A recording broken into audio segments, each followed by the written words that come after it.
For Inside Carolina, I'm Taylor Vippolis, and this is a new podcast to the Inside Carolina lineup. Up in the Rafters, where 2017 ACC Player of the Year national champion Justin Jackson and myself will be talking about all things Carolina basketball. Before we get started, though, I just wanted to say thank you for being here. Be sure you subscribe to Inside Carolina wherever you get your podcasts and on YouTube so you never miss out on any of the content the team at IC puts out. The support doesn't go unnoticed on this end. Speaking of support, we want to support the people that support us. So that's why I've got to mention our friends over at Johnny T-Shirt. When it comes to Carolina apparel, they have everything that you could want. The T-shirts, the jerseys, the hats, you name it, they probably have it. It's great people and great customer service since it's locally owned and operated by alumni. If you're going to be in Chapel Hill, visit them on Franklin Street. And if you're not going to be in Chapel Hill, you could still visit them online at johnnytshirt.com. And don't forget, Inside Carolina premium subscribers get 10% off their orders.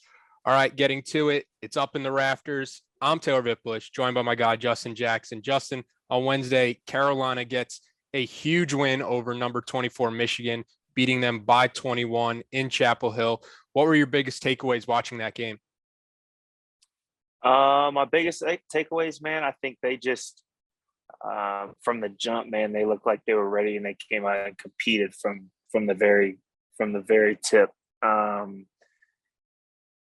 think obviously, the numbers and stuff showed, and Caleb Love had a great night. Armando played well inside, all of those things, but they looked like more of a cohesive group. Honestly, that was kind of the biggest thing I took away. There was a lot of drive kicks, drive dump offs, like a lot of more team ball that was happening than we had seen in some of the previous bigger games that they played in. So seeing them kind of come together and be more of a cohesive unit was pretty good.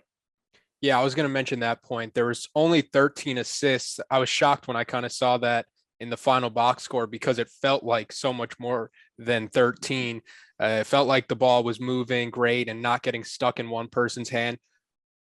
When you're looking at that, how important is that for this Carolina team as they try to figure out, how to play team basketball, that the ball isn't getting stuck and they are kind of playing freely within the offense? I mean, I think it's it's one of those things that definitely takes time. I think that's the hardest part is you've got two transfers and Brady and Dawson.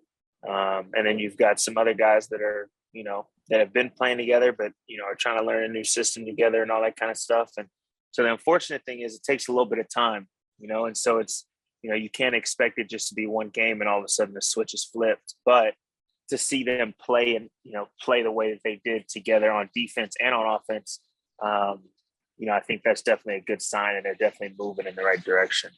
You've been high on this team talking about, a potential run that they can make in March or later on in the season. And it's almost like a video game where if you just put everything in and don't consider the outside factors, like this Carolina team is a probably a top 15 roster in all of college basketball, but it's still early with a lot of transfers. But, how impressive is this game for Carolina when you just look at the talent of players on the Carolina team, where it's just either former McDonald's All-Americans or players like Dawson Garcia or Brady Manick, who were highly rated at the schools they came at before Carolina? Yeah, I mean, to be honest, and it's no shot at all to, the last couple of years, but it's probably, the most talented team that North Carolina has had probably in the last 2 or 3 years. And so to see that obviously on paper, it's like, okay, like this team could be really good. And then you add, kind of veteran leadership as far as Brady, and you bring a guy like Dawson who's versatile and can play different positions and stuff like that. On paper, it seems like they should, like you said, they're top 15, top 10 type roster. But it's just a matter of them coming together and kind of gelling as the season goes on. And I think against Michigan, that was a great start to kind of that momentum. Yeah, only 5 people in the media from ACC Media Day predicted Carolina to win. Me being one of them, win the conference. And I understand where people's concerns are with a first-year head coach, a lot of unproven talent kind of mixing together. But I think Wednesday was a victory for the people that believe in this Carolina team and believe in what Hubert Davis is doing. When you look around and you're like, this team can go toe to toe with just about any team in the country on a good night. And you even saw it in the Purdue game where they were going back and forth with a team that is now going to be the number one team in the country with Duke going down. But defensively, Carolina held Michigan to 35% from the field. They were just making it really tough for the Wolverines to kind of find any quality of shots, which is a drastic difference from the Tennessee game we saw and even the UNC Asheville game where the Bulldogs shot a low percentage, but they were still getting quality looks. What do you think kind of changed there for the Tar Heels? They just looked like they had more energy on that end of the floor, to be honest. I hate to keep going back to the Tennessee game, but the Tennessee game just kind of looked like they were kind of going through the motions. And Tennessee was able to kind of run whatever they wanted to run, get into whatever set they wanted to run. And then you look in the Michigan game, and they were, they had Michigan frantic a lot of times. Like they were pushing them all the way to the end of the shot clock to where they had to take bad shots, or every shot was contested. Everything was tough for them, and I think it was just a different level of energy, a level of their mindset was a little different, it seemed like. And so I think that is how they have to take each and every game, whether it's Michigan, whether it's Boston College, whether it's Duke, whoever it might be, like they've got to take that into every game, because then you see how well defensively they played, even though it might not seem like there's a correlation, that moves over into the offensive side. And I think you kind of saw that and how much they locked in, whether it was them getting out in transition or, they had the crowd, the momentum going off the defensive stop or whatever. And then offense seems so much easier. So, I think if they can continue to bring that type of intensity, I think it'll be good. Yeah, one person who kind of fed off that intensity, Caleb Love, he goes for a game high 22. In games he's scored 20 plus, UNC is a perfect 5-0. Why do you think that is? I mean, at the end of the day, he's kind of the head of the snake. Obviously you've got Mondo down there that he's kind of, that presence inside, kind of that dominance factor inside. But I mean, the guy who has the ball in his hands all the time is Caleb. And so if somebody can run the team, the way that Caleb kind of ran that team against Michigan or even against the Purdue or whatever, then the rest of the team feeds off of that. And so when you see him, playing with the type of energy, making the type of shots he's making, playmaking for other players, everybody else just feeds off of that. And so I think that's why that stat of them being 5-0 when he scores 15 or more, it just shows when he's aggressive, it just helps the team that much more. So, he's definitely got to keep his foot on the pedal and continue to get better in that way so that the team can continue to get better. We've talked about how Carolina has a ton of players who could go for 20 plus on any given night. One player that doesn't really fit that mold is Leaky Black, the only person in Carolina's starting five who really is not going to light up the scoreboard with points and a scoring type of prowess. But, we haven't talked too much about him. He's the fifth option offensively, but he knows his role on this team. He's a facilitator. He defends. The plus minus, we were talking about this before we started recording, how it is a type of fluky stat with who's playing with who, but he led the team in plus minus against Michigan, plus 29. He leads the team almost every time in plus minus. So there's some kind of consistency there when you're looking at those type of numbers. How important of a piece is he for this Carolina team for them to make a run that people kind of expect them to make? Yeah, I mean, I think, man, and I think Leaky, like you said, I mean, Leaky is a very talented basketball player. And it's no knock on him at all, but him playing the role that he played against Michigan is exactly what UNC needs. Obviously UNC has a lot of guys, that can go and score the ball. That's not necessarily an issue that they have.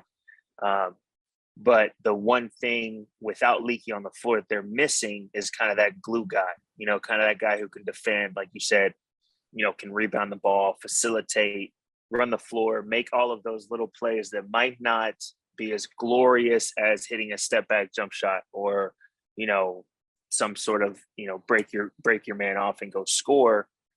But for UNC to have success, they have to have Leaky there to doing those things. And I think, the way that he played against Michigan, even though if you look at the box score, it doesn't seem like he did a lot. The way he played against Michigan was a big reason why they ran away with the game.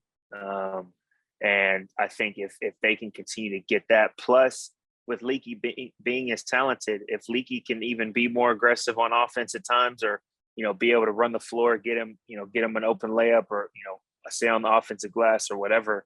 I mean, that it'll just take that team to a whole nother level. I thought the other big takeaway watching this UNC Michigan game was I haven't heard the Dean Dome like that in years, whether it's been COVID related or the team going through kind of struggles. How easy is it to feed off that momentum when the place gets going like that, as somebody who has made the Dean Dome erupt numerous times? Yeah, I mean, like you said, for one, it's great to see all the fans out and supporting and going crazy like that. I think it's been a rough little stretch here with, like you said, they had some struggles a few years ago, and then COVID hit, and it was like, oh, people can't even come to the game. And so, to see fans back out there going crazy and bringing that momentum is awesome. And I think for players, man, like, there's really no different feeling in sports, no better feeling in sports than when you go on a run and you make a play for your team and the crowd goes crazy. There's no better feeling. And you just feed off of that. Like, I mean, you could be somebody who can't shoot worth a lick, and you have y'all make a stop and you come down in transition and you fire one up, and there's really no telling if it's going to go in or not. But because of, how you feel from those fans and that energy that they're giving you, that thing might just fall in, So it's like, it's awesome to see that. And I think that's a huge, dynamic that has been missing the past couple of years. But I think the team can really feed off of that if the fans and the students and everybody that goes to the games can continue to provide that energy, for sure. On a similar note, looking around this week in college basketball, like we mentioned, Michigan, number 24, loses at Carolina. Number 18, Memphis, loses at unranked Georgia. Number 1, Duke, loses at Ohio State, much to the delight of every Carolina fan. And then even number 12, BYU, loses at Utah Valley. As somebody who's been through it, been on the road, what makes playing on the road so difficult for a college basketball team? I mean, it's a couple of different things, honestly. For one, like we just talked about, you don't have that, that momentum breaker, per se, with your own fans. When they go on a run, all you hear is them going crazy for them. And when you do something bad, all you hear is them cheering for you, so it's kind of one of those things where it's that, at the end of the day, these guys are also still students. So going on the road, it's a totally different dynamic as far as, trying to get your schoolwork done. If you have an exam or whatever, it's just different.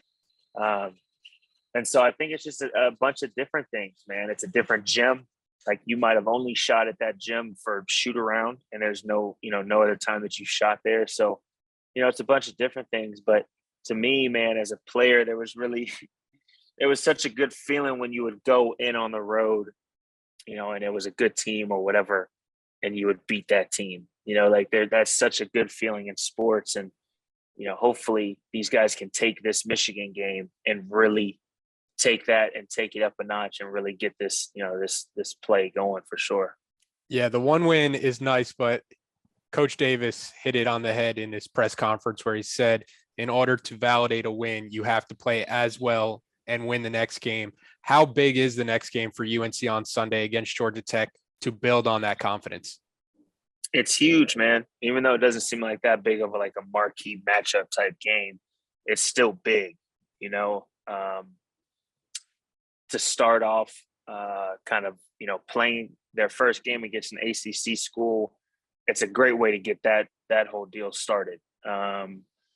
Georgia Tech, that was how we started my junior year, and it didn't go too great. So hopefully they can go in there and they keep that same intensity and get that win and run those guys at the gym.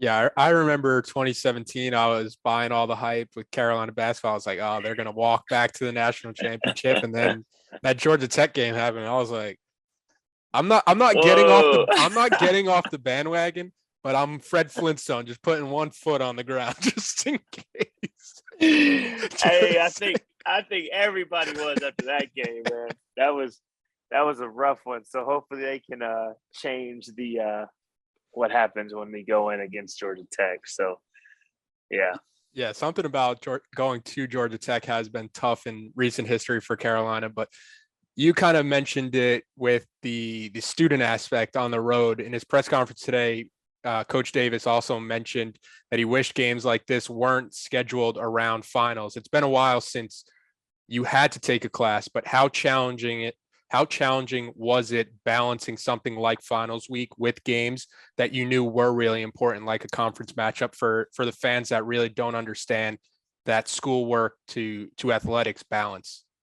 Yeah, man. I mean, I think, like you said, I think a lot of times, whether it's a basketball player at a big time basketball school like UNC, or football, at a big football school, whatever it is, people forget that the athletes are still students. They forget, they just see them playing on the basketball court and, doing all of this cool stuff and getting these new shoes and all that stuff. And they totally forget that we were still athletes, And so you think about around finals, all, regular students, like non-athletes, they've got all of those study days to do for finals, right? Like, so literally all day you can sit there and study for your tests or your finals or whatever you have. And for athletes, like we would still have practice. Obviously they're still going on a road trip, so that takes away, because they got to fly out there. They're in a hotel room now. They don't have the same setup as far as studying.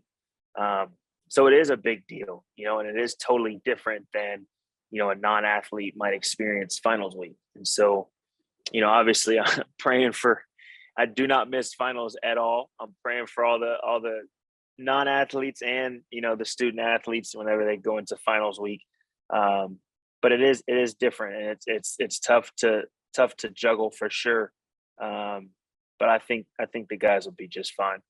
Yeah, you normally don't think of Georgia Tech as a tough opponent, but they have won 2 in a row in this series and 3 of the last 5. But that's it for this week. UNC back in action on Sunday at Georgia Tech. We'll be back next week to break everything that's happening with Carolina basketball. Justin, always appreciate it. Always, bro.